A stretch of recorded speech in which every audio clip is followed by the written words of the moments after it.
2 faux monnayeurs viennent de tomber dans les mailles de la gendarmerie. Un tuyau a permis de leur mettre la main dessus. En date du 18 septembre, aux environs de 13h, j'ai reçu un coup de fil d'un capteur.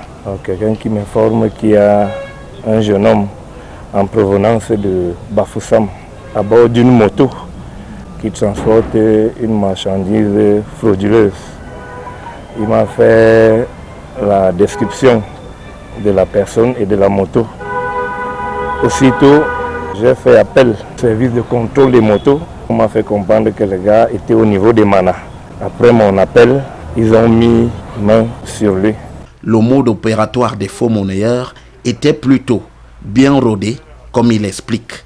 J'ai ouvert un snack bar. Maintenant, je voyais à l'ouest, je voyais le petit ici venir là-bas avec ses amis. Il buvait, il jouait, il s'amusait bien. Bon, un jour, il est venu me dire que, voilà, j'ai vu comment il faisait, il me dit que voilà, ils font dans ça.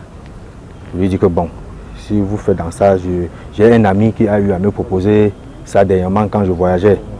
Loin de leurs affirmations selon lesquelles il n'aurait écoulé que 2 millions de fausses monnaies, la gendarmerie parle, elle, de plus de 8 millions de fausses monnaies placées en provenance de la région du Sud-Ouest. Il est passé aux aveux et il nous a fait savoir que c'est un réseau qui date de plusieurs mois et l'usine de fabrication se trouve à Ekok, dans la frontière Cameroun-Nigeria. Et qu'en ce jour, ils ont déjà fait écouler des dizaines de millions à travers, non seulement au pays, mais dans la sous-région.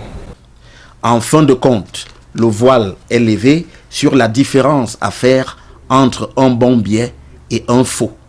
Sur les vrais billets, alors que les faux billets n'ont pas. Quand vous voyez même sur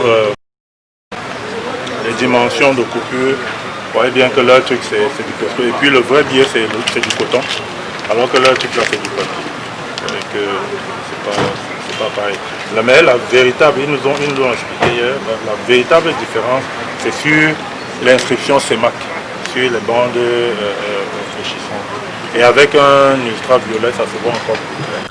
Les 2 faux monnayeurs vont devoir répondre de leurs actes devant la justice, tandis qu'il est aussi question de démanteler ce vaste réseau qui va du sud-ouest en passant par l'ouest jusqu'à Yaoundé.